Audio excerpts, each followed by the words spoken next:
AITA for refusing to support my daughter after she mocked me for making her look broke? That dinner was the night I stopped confusing silence with patience. I'm Ian, 37, and I had been divorced from Sarah for 4 years.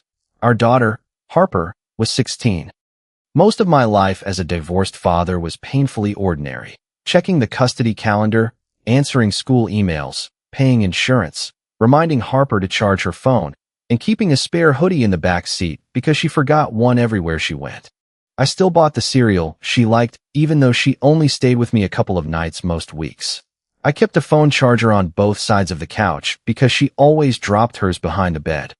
When she was learning to drive, I spent entire Saturday mornings in empty parking lots while she practiced backing between faded white lines and accused me of sighing too loudly.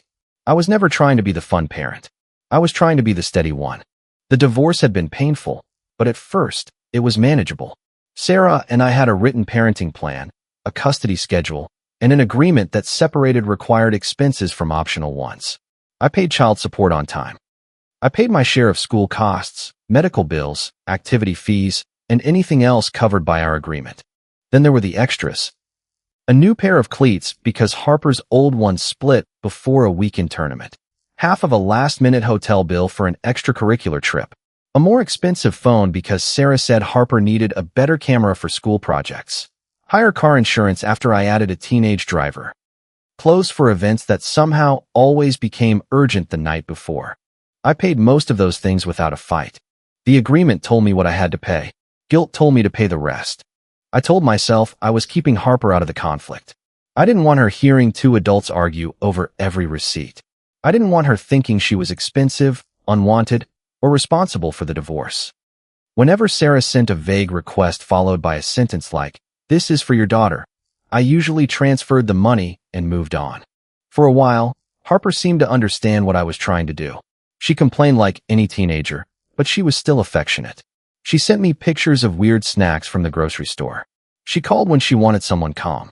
She practiced driving with me because Sarah made her nervous. When she had a rough day, she would sit at my kitchen counter in silence and eat cereal straight from the box until she was ready to talk. Then Sarah got engaged to Derek. Derek was 42 and polished in a way that made people assume he had more money than he did. He wore expensive-looking watches, ordered for the table without asking, and talked about access, networks, and thinking bigger. He could turn a conversation about school into a speech about future earning potential. The first few months, I made an effort. I shook his hand. I stayed civil. I reminded myself that anyone who spent time around Harper mattered, whether I liked him or not. Derek did not return the favor. He never insulted me directly at first. He was more careful than that. If Harper mentioned her school, he would say, "It's fine, but fine can be limiting." If she talked about the car I had bought for her to use, he would tap the dashboard and say, "Reliable." Nothing wrong with reliable. If I asked for an invoice before paying an expense, he would tell Sarah loudly enough for Harper to hear. Some people see opportunity. Some people just see a bill. Sarah loved the contrast he created. Derek got to look expansive and generous. I became the person who asked questions. The problem was that Derek's generosity was mostly verbal. The car was mine. The insurance was mine. Harper's phone line was on my account. The extracurricular charges usually came through me. The college savings account had been funded largely through automatic contributions I had maintained since Harper was little. But Derek talked like he was opening every door in her life, and I rarely corrected him. I thought correcting him would make me look insecure. Instead, my silence made his version sound true. Harper's language changed gradually. That's what made it hard to confront. One afternoon, she climbed into the car after school, dropped her backpack at her feet, and said, "Derek thinks I should have something safer." I glanced around the clean, well-maintained sedan. It has excellent safety ratings. I know. It's just basic. Basic can still be safe. She rolled her eyes. "You always do that." "Do what?" "Turn everything into a technical argument." A week later, she texted me a link to a new phone and wrote, "Mine is embarrassing now." I told her the phone she had worked perfectly and was less than a year old. She replied, "Mom says you only help when it makes you look good." I stared at the message for a long time before answering. "I'm happy to talk about what you need. I'm not going to argue through text." She sent back a thumbs up that felt more hostile than a paragraph. Sarah's requests became more vague around the same time. Instead of sending an invoice, she would write, "Harper needs $780 for activities." I would ask which activity, when it was due, and whether she had already paid. Her response would be, "Why do you always make this so difficult?" Another time she asked for $1,200 for academic development. When I asked for documentation through the co-parenting app, she called me controlling. "You are making your daughter feel like a receipt," she wrote. "I'm asking what the payment is for," I replied. "This is exactly why she doesn't come to you first." The requests always followed the same pattern. Sarah named a broad purpose. I asked for proof. She accused me of not trusting her. Then Harper became cold toward me. I noticed it, but I did not want to call it manipulation. That word felt too serious. It felt like something people used when they wanted to turn a bad relationship into a legal war. So I kept paying whatever I could verify, and too often, I paid things I could not. The private school request was the first time I did not give in. Sarah sent me a message on a Tuesday morning saying Harper had a chance to transfer to a private school the next semester. She said the deposit was $8,500 and needed to be paid within 10 days. There was no invoice attached, no acceptance letter, no notice in any school portal, no prior discussion about changing schools. I wrote back through the app, "Please upload the official invoice, enrollment terms, refund policy, and any acceptance documents. A school change also needs to be discussed and agreed to in writing." Sarah called me less than a minute later. I let it ring and replied in the app, "Please keep financial requests here." Her next message was immediate. "Just send the money, Ian. Stop making this about control." I answered, "I'm asking for an invoice, not an argument." That afternoon, Harper texted me, "Why are you blocking my future?" I called her. She declined the call. I wrote, "I'm not blocking anything. Your mom has not sent me the school documents. I want to talk to you in person." Her reply came a few minutes later. "Mom said you're making this hard because you don't like Derek. This has nothing to do with Derek. It's always about Derek with you." I asked if she could meet me after school the next day. She said she was busy. I asked about the weekend. She said she did not want a lecture. When I finally got her to sit down with me a few days later, she kept her coat on and stayed near the front door as if she had already decided to leave. "I'm not asking you to choose sides," I said. "Then stop acting like every dollar you spend on me is a favor." "It isn't a favor. It is also not a blank check." She folded her arms. "Derek doesn't act like everything I need is a burden." I took a breath. "Has Derek offered to pay the deposit?" Her face tightened. "That's not the point. It matters if I'm being compared to someone who is making promises with my money. You're jealous of him." The sentence was too polished, too adult, too familiar. "Did he tell you that?" "No. I can think for myself." "I know you can." "Then why do you treat me like I can't?" "I'm treating an $8,500 request like it requires paperwork." She shook her head. "You always make money weird." Then she left. Her birthday was 2 weeks later. Sarah wanted to host a dinner at a restaurant Harper had seen online. It was the kind of place with dim lighting, tiny portions, and a reservation deposit large enough to make me reread the confirmation email. Sarah said Harper wanted her friends there, along with a few relatives. She asked me to cover most of it. I almost said no. There was already too much tension, and I knew Derek would turn the night into a performance. But Harper had been distant, and I wanted one evening where she felt celebrated without another argument about money. I agreed to cover the food for Harper, her friends, and the immediate family. I wrote the amount I was willing to spend in the co-parenting app, so there would be no confusion. Sarah replied with a heart emoji. That should have warned me. When I arrived at the restaurant, Derek was already holding court at the center of the table. He had ordered appetizers and was describing a campus visit he planned to arrange for Harper. "This school understands relationships," he told one of Sarah's relatives. "Harper deserves to be around people who know how to open doors." I sat down across from him. "Has the school sent the enrollment documents yet?" I asked. Sarah's smile tightened. "Tonight is not the time. I was just asking." Derek leaned back. "Some parents open doors. Some parents count hinges." A couple of people laughed because they were not sure whether it was a joke. I looked at him. Doors are easier to open when people stop hiding the bill. Sarah gave me a warning look. Harper stared at her phone. I let it go. For the next hour, Derek talked about a future trip, a better school, a newer car, and all the people he supposedly knew. Every promise was vague. Every sentence made him sound generous. Harper's friends were impressed. Sarah looked pleased. Harper slowly came alive under the attention. I tried to focus on her. I asked about a class project. I told her I liked the bracelet she was wearing. I laughed when she told a story about one of her teachers. For a few minutes, she sounded like herself again. Then the cake came out. Everyone sang. Harper blew out the candles. A server poured sparkling cider into glasses for the teenagers and wine for the adults. Derek raised his glass first. To Harper, he said, "You should never let anyone make you think your dreams are too expensive." His eyes flicked toward me. Sarah smiled. Harper looked around the table, enjoying the attention. Then she lifted her glass. "At least Mom's fiancé doesn't make us look broke." The table went silent. One of her friends lowered her eyes. My sister stopped with her fork halfway to her mouth. Sarah looked down at her plate. Derek laughed softly. "Come on," he said. "She's just being honest." Harper kept watching me. She expected an argument. I could see it. Maybe she had been told I would ruin the night. Maybe she wanted me to prove that I was angry, jealous, and controlling. For a few seconds, I wanted to give her exactly that. I wanted to ask who paid for the dinner. I wanted to list the car, insurance, phone, fees, clothes, and deposits. I wanted to embarrass Derek in front of everyone he had spent the evening impressing. Instead, I called the waiter over. I asked for the portion of the bill I had agreed to cover. I checked the charges, paid it, and signed the receipt. Then I stood. Harper's expression shifted. "You're leaving?" "Yes." "Dad, it was a joke." "No, it wasn't." Sarah finally looked at me. "Ian, don't make a scene." "I'm not." Derek smirked. "Walking out on your daughter's birthday is a scene." I turned to Harper.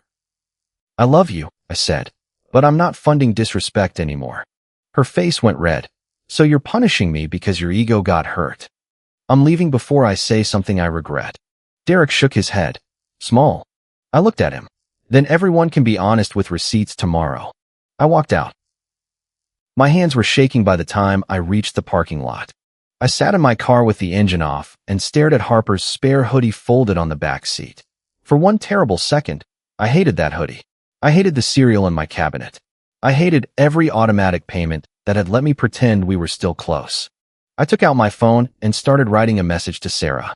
It was long, angry, and full of every fact I had swallowed for 4 years. Before I sent it, I called Aaron. Aaron was my closest friend and one of the few people who never confused supporting me with agreeing with me. He listened without interrupting. When I finished, he said, "Delete the message." "I haven't sent it." "Good. Delete it anyway. I feel like I got punched by my own kid." "I know." She said it in front of everyone. "I know." And Derek sat there laughing while I paid. "I know, Ian. Now listen to me. Do not write a speech while you're hurt. Read the agreement." I leaned back against the headrest. "What?" "Your custody agreement. Your parenting plan. Every payment. Every request. Read all of it. I'm not taking food away from my kid." "I didn't say that. If you cut necessities, you lose the moral ground. If you separate required support from voluntary extras and document why, that's a boundary." I looked at the unsent message on my screen. Aaron continued, "You can be angry later. Tonight, document." So I went home and did exactly that. I opened the custody agreement on my laptop. I pulled up the co-parenting app. I downloaded bank records, insurance statements, phone bills, school notices, activity receipts, and every message Sarah had sent about money over the previous year. At first, I was just trying to calm myself down with facts. Then I saw the pattern. Sarah would ask for money with no invoice. I would ask what it was for. She would accuse me of making Harper feel unwanted. Within a day or two, Harper would repeat some version of that accusation.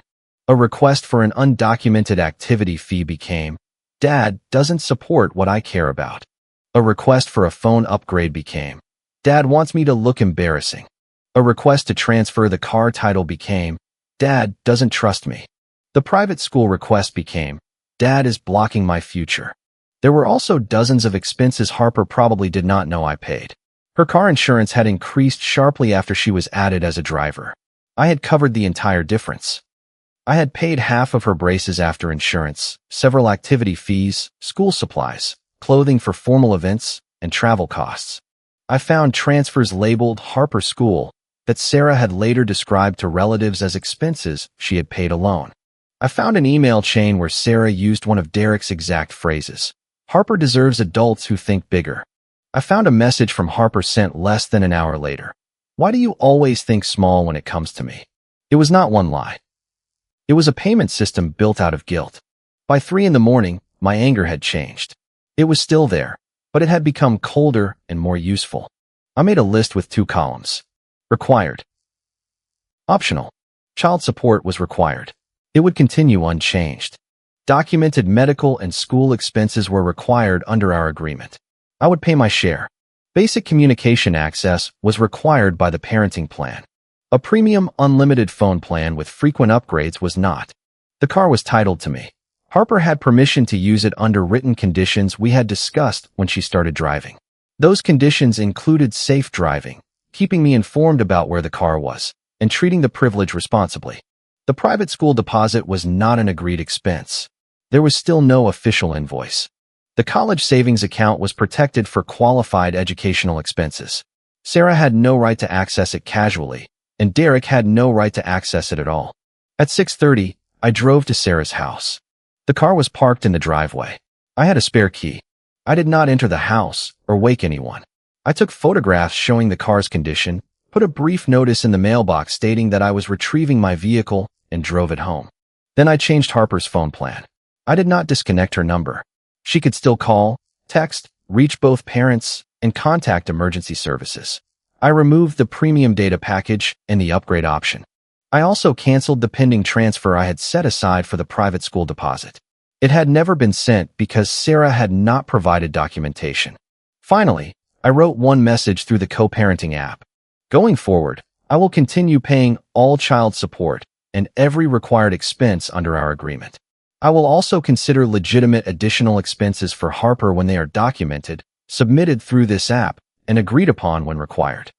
I will not transfer money based on vague requests, emotional pressure, or third-party involvement. The car remains titled to me and has been retrieved. Harper retains basic phone access. The private school payment is on hold until official documents are provided. Derek is not a party to our custody agreement. I read it twice before sending. Sarah called 11 times in 20 minutes. I did not answer. Harper texted me from the basic line. You stole my car. I replied, it is legally my car. We can talk in person. You did this because I made one joke. We can talk in person. You're proving mom right. I did not answer that one. Derek sent me a message from his own number. This is small, Ian. Whatever point you think you're making, you're hurting a 16-year-old girl to make it. I replied once. You are not part of our agreement. Future financial communication will be between Sarah and me through the app. Then I blocked his number. Sarah's messages became more dramatic as the morning went on. You are punishing your child because she embarrassed you. You have humiliated her in front of her friends. You care more about control than her future. She is 16, Ian. You are the adult. Act like it. I responded through the app. Required support remains current. Harper has communication access and all necessities. Optional privileges are paused. Upload the private school documents when available. That afternoon, I contacted a family attorney and paid for a document review. I was not trying to change custody overnight or start a court battle. I wanted to know exactly where my rights and responsibilities began and ended. The attorney confirmed that I should keep child support untouched, continue all required expenses, preserve written communication, and avoid discussing adult financial details with Harper in a way that could look retaliatory. He also confirmed that the car was mine and that the phone arrangement satisfied the parenting plan. He recommended mediation. I requested it the same day. That evening, Harper came to my door. She was furious. Her cheeks were red, and she was holding the basic phone like it had personally offended her. You took my car. I retrieved my car. You gave it to me. I gave you permission to use it. That is the same thing. No, it isn't. She stepped inside without waiting to be invited and dropped her bag by the couch. You humiliated me. Everyone knows I don't have it now. I closed the door. Sit down. I don't want to sit down. Then stand. But we're not yelling. You took it because I made one joke. I took back a privilege after you publicly mocked me for not spending enough money while I was paying for your dinner. Her eyes flashed. So this is revenge. No. It feels like revenge. I understand that. You don't understand anything. Mom said you would do this. She said the second I stopped acting grateful enough, you would use money against me. That hurt more than the restaurant comment. I kept my voice level. Your food is paid for. Your medical care is paid for. Your school needs are paid for. Your basic phone access is active. Child support has not changed. I did not stop supporting you. You took everything that matters. The car and premium phone plan are privileges. They matter to me. Then the way you handle them should matter too. She looked toward the back seat through the window. The car was parked outside. You're just proving Derek is more generous than you. Has Derek offered to buy you a car and insure it? She froze. That's not the point. It becomes the point when I'm mocked for what he promises with my money. You hate him. I don't trust him around my finances. That is different. She shook her head. Mom says you only ask for documents because you think she's a liar. I ask for documents because that is how adults handle shared expenses. You make everything cold. I'm trying to keep it clear. Her voice broke slightly. I thought you wanted me to go to that school. I want to know whether the school accepted you, what the actual cost is, what the refund terms are, and what both parents are agreeing to. None of that means I don't believe in you. She looked away. I softened my voice. Harper, I love you. That did not change at dinner. Then give me the keys. No. She stared at me as if she had not considered that love and refusal could exist in the same sentence. I'm not discussing the car again today, I said. We can talk after mediation and after we set up counseling. I don't need counseling. We both need help talking without using someone else's words. Her face hardened again. There. You think I'm stupid. I think you're 16 and surrounded by adults with a conflict you did not create. I know what I heard. So do I. She grabbed her bag and left. I stood at the window until Sarah's car pulled away. For the first time since the birthday dinner, I almost gave in. I almost called Harper back and handed her the keys just to stop feeling like the worst person in her life. Aaron came over later with takeout. I told him what happened. He listened, then said, "She is still your daughter. Sarah and Derek are the system." That doesn't excuse what she said. No, but don't make her carry all of it. I'm not trying to. Then keep doing what you're doing. Needs covered. Extras paused. No public war. No speeches. I nodded. He pointed his fork at me. And stop reading every message like it's a verdict on whether you're a good father. That sounds easy. It isn't. The voicemail arrived the next morning. Sarah had called again while I was in the shower. The first part was exactly what I expected. Ian, this has gone far enough. Harper is devastated, and you need to stop acting like. Then her voice moved away from the phone. There was a rustle, followed by Derek's voice in the background. Don't panic. He's doing exactly what we need. Sarah said something too quietly for me to hear. Derek continued, closer now. Harper's upset, right? Good. Let him feel like the villain for a couple of days. Then you tell him he can fix it by paying the deposit, putting the car in her name, and giving you access to the college account. A real father won't say no if his kid thinks he abandoned her. Sarah's voice became clearer. I don't know Derek. He keeps asking for invoices. Then make it about trust. He hates looking cheap. The recording ended a few seconds later. I listened to it 3 times. On the 3rd time, I stopped hearing Derek's arrogance and started hearing Sarah's hesitation. Not refusal. Hesitation. She knew what he was doing. She may not have designed every part of it, but she was participating. I saved the voicemail in 3 places. I sent a copy to my attorney and paid to have it transcribed. Then I went back through the email chain and compared Derek's phrases to Sarah's messages. Think bigger. Open doors. Trust your family. Stop counting every dollar. A real father. The language was almost identical. I felt sick. Not because of the money. The money mattered, but it was not the worst part. They had made Harper's disappointment useful. They had turned her fear that I did not value her into leverage. I wanted to call Sarah immediately. I wanted to play the recording and listen to her scramble. Instead, I sent one message through the app. I have received your voicemail. I will address relevant financial and parenting issues in mediation. Please do not involve Derek in communications regarding our agreement or Harper's accounts. Sarah did not reply for 4 hours. Then she wrote, I have no idea what you think you heard. I did not answer. Over the next week, I organized everything into a plain document envelope. The custody agreement, payment summaries, car title, insurance statements, phone plan records, school portal screenshots, messages from the co-parenting app, relevant emails, and the voicemail transcript. No dramatic binder. No colored tabs. Just proof. I also contacted a counselor who worked with teenagers and divorced families. I scheduled an individual appointment for myself and offered Harper a session with or without me. She refused at first. Sarah called the counseling offer another control tactic. I kept the appointment for myself. During that week, the consequences became real for everyone. Harper had to arrange rides. She used the basic phone line and complained that it was too slow. I continued paying for her school lunch account, medical needs, and agreed activities. When Sarah uploaded a legitimate receipt for a required school fee, I paid my share the same day. I wanted the difference to be visible. I was not cutting off my daughter. I was cutting off the system that had taught her disrespect came with a monthly allowance. Sarah's relatives began calling me, some supportive and some furious. Her older sister told me, she's 16. You're being too hard. I said, she has everything she needs. She needs her father not to keep score. I kept no score for 4 years. That is how we got here.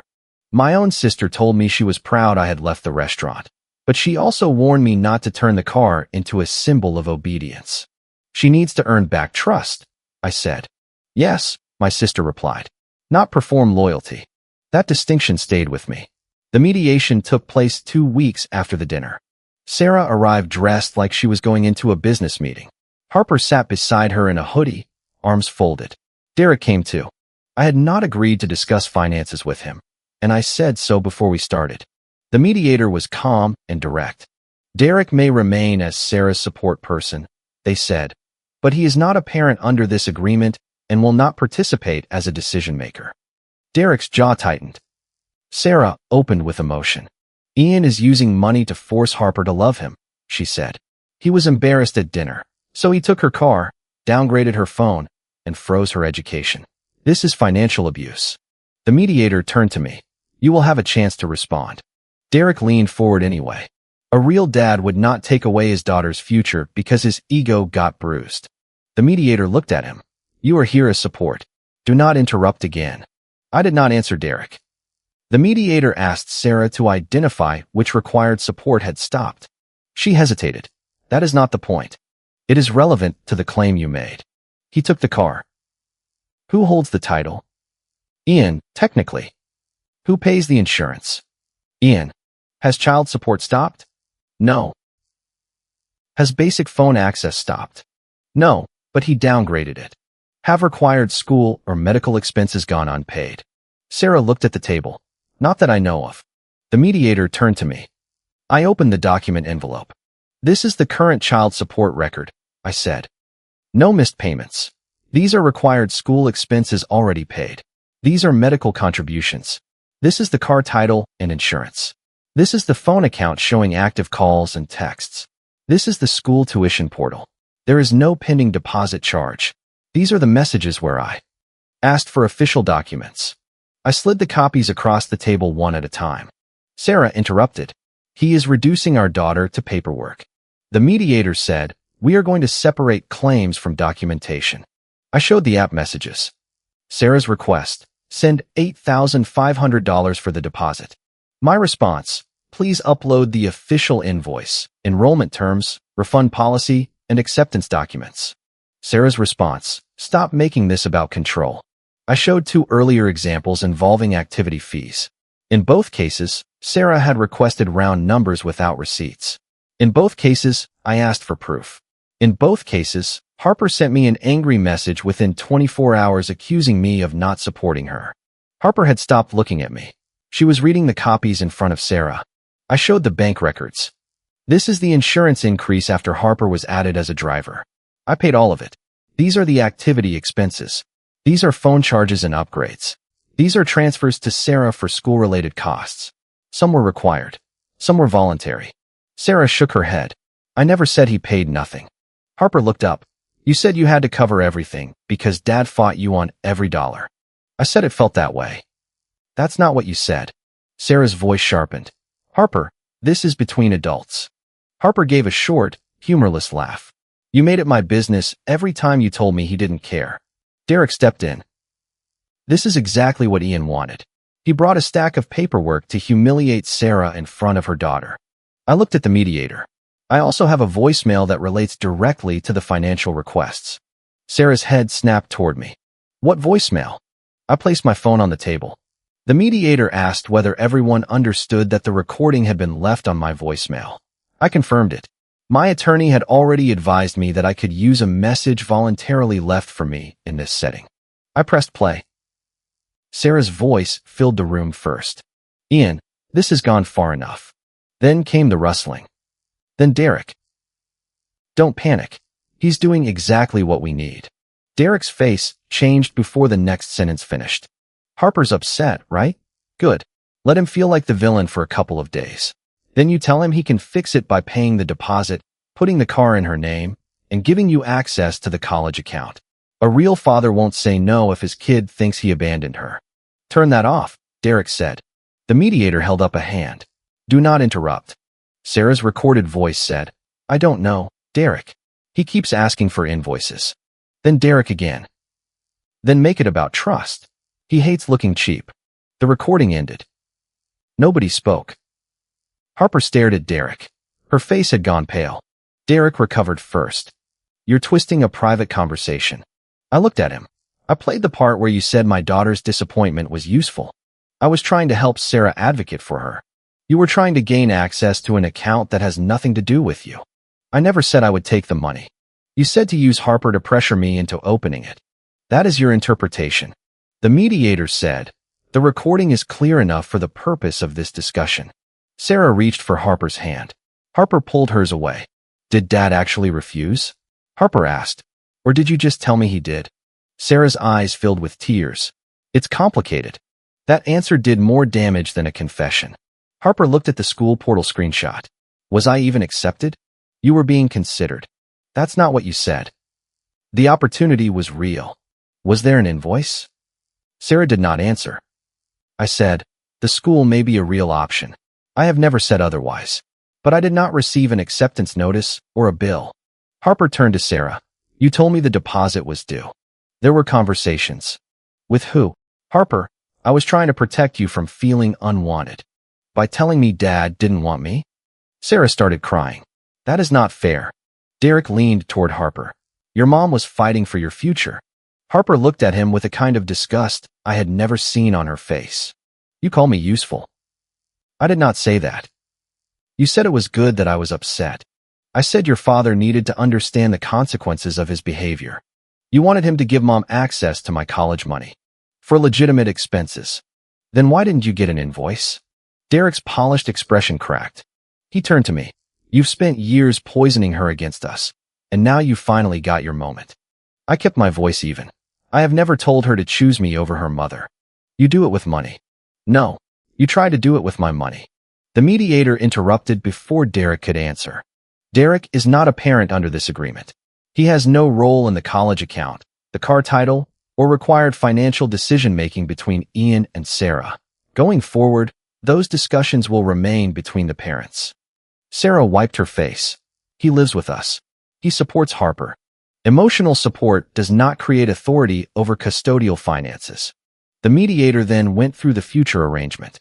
All expense requests would be submitted through the co-parenting app. Each request would include an invoice or proof of payment. Expenses requiring joint agreement would not be treated as approved until both parents agreed in writing. Neither parent would tell Harper that the other had refused an expense when the request was still under review or lacking documentation. The private school question would remain open, but no money would be transferred until there was a formal acceptance, an invoice, a complete tuition schedule, and written agreement. The college account would remain protected and would pay legitimate educational expenses through proper channels. Derek would not be included in financial messages.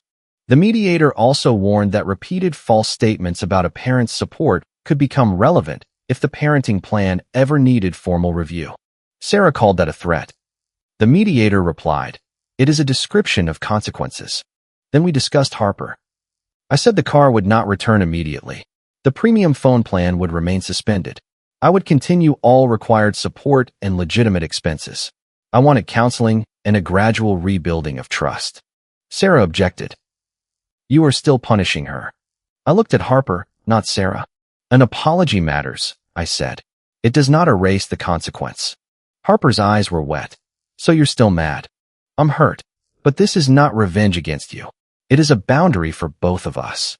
"You think I'm just like them?" "No." "Then why are you treating me like I planned it?" "I'm not. But being manipulated does not erase what you chose to say." She looked down. I continued, "You will always have what you need from me. The car is not a need. The premium plan is not a need. Trust has to be rebuilt before those return." Sarah started to speak, but the mediator stopped her. "Harper is hearing a direct answer from her father." The meeting ended without anyone feeling victorious. That surprised me. I had imagined that playing the voicemail would feel satisfying. Part of it did. Derek's face when his own words came through the speaker was a moment I will not pretend I regretted. But Harper looked shattered. She had been cruel to me, yes. She had also just learned that two adults she trusted had used her fear as leverage. In the hallway afterward, Derek tried to approach me. "You think this makes you look good?" "I don't care how it makes me look. You're tearing apart her home." "No, I'm keeping you out of an account that was never yours." He lowered his voice. "Sarah and I were trying to create a better life for her. With my car, my transfers, and my daughter's college fund. You're obsessed with ownership. I'm precise about responsibility." He stepped closer. "Harper will remember who made her suffer." I looked at him. She will remember the voicemail too. He had nothing to say to that. Over the next month, Derek's status inside Sarah's family changed.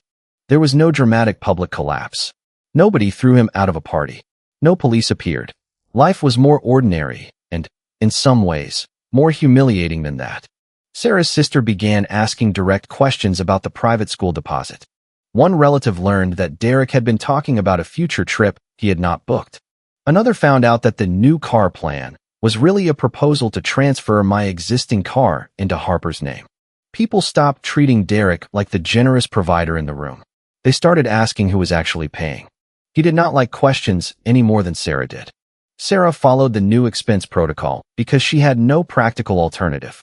At first, every request came with a paragraph accusing me of distrust. I ignored the paragraph and responded to the invoice. When a legitimate school fee appeared, I paid my share. When she requested money for academic networking without proof, I declined.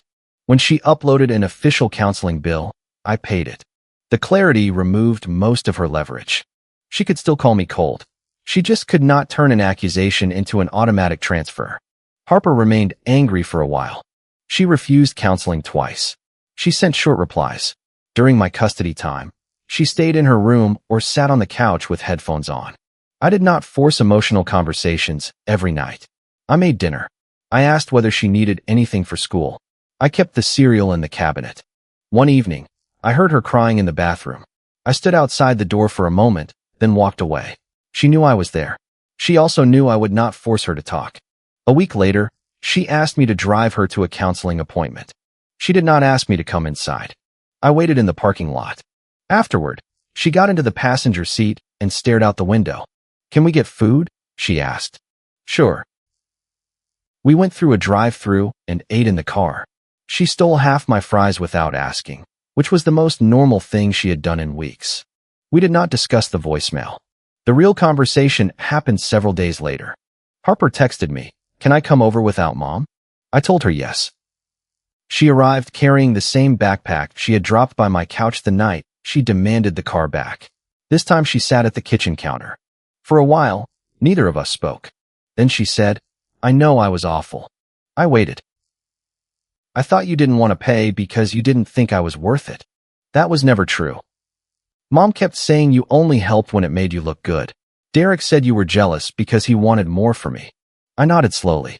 "I believed them," she continued. "And I liked what he said. He made everything sound possible. Better school, better car, trips. He said I shouldn't feel guilty for expecting things. You should not feel guilty for having goals." But I acted like you were failing me because you asked what things cost. Yes.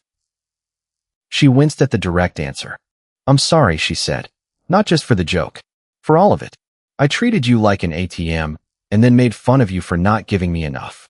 I pulled the payment summaries from a kitchen drawer. I had debated whether to show them to her. I did not want money to become proof of love. But I also did not want Sarah's story to survive because I was afraid facts would look petty. I placed the pages on the counter. I'm not showing you this so you feel guilty, I said. I'm showing you because the story you were given was incomplete. She read quietly. Insurance, school fees, activity travel, medical payments, phone charges, transfers to Sarah, college contributions. Her eyes filled again. I didn't know. You were not supposed to know every detail. You were supposed to be the child. Then why didn't you tell me? Because I thought protecting you meant never correcting your mother. She looked up. I was wrong about that, I said. Silence did not keep you out of the conflict. It left you with only one version. She wiped her face with her sleeve. Do you hate Mom? No. Derek. I do not trust him. That's not what I asked. I'm angry with him. I think he used you. But I'm not asking you to hate anyone for me. She stared at the counter. I don't know what I'm supposed to do now. You do not have to pick me over your mom. I need you to stop treating me like an enemy because someone else handed you a script. She nodded. I don't know if I can trust her. That is something you can work through with your counselor. Your relationship with your mother is not mine to manage. What about Derek? You are allowed to have your own feelings. But he will not be involved in my financial decisions, your college account, or the car. She took a breath. Can I have the car back? No. Her mouth fell open slightly, and despite everything, I almost smiled. You knew I was going to ask, she said. Yes. I apologized. And I accept your apology. But trust does not come back because one conversation went well. She looked frustrated, but she did not explode. What do I have to do? Keep going to counseling. Communicate respectfully. Follow the driving rules. Be honest about money. Stop using one parent's words as a weapon against the other. For how long? We will review it in 6 weeks. 6 weeks. That is the first review, not a guarantee. She groaned and dropped her forehead onto the counter. That is so unfair. It may feel that way. She lifted her head. Are you ever going to upgrade my phone again? Not soon. That answer was too fast. It was prepared. For the first time since the birthday dinner, she laughed. It was small, but it mattered. The final arrangement stayed in place. Sarah used the co-parenting app for all financial requests. Vague demands stopped producing money. Derek was removed from every discussion involving Harper's school payments, car, phone, and college account. The private school remained an option, not a promise. When official information finally arrived, the tuition was far higher than Sarah had suggested, and the deposit terms were different from what she had told me. Harper and I reviewed the program together. We also reviewed other schools and academic options without Derek turning the conversation into a test of who loved her more. Harper did not get the car back at the 6-week review. She had made progress, but she had missed 2 counseling sessions and lied once about where she was getting a ride. I extended the pause. She was furious for one evening. Then she accepted it. 2 months later, I let her begin driving again under stricter written conditions. The title stayed in my name. The premium phone plan did not return.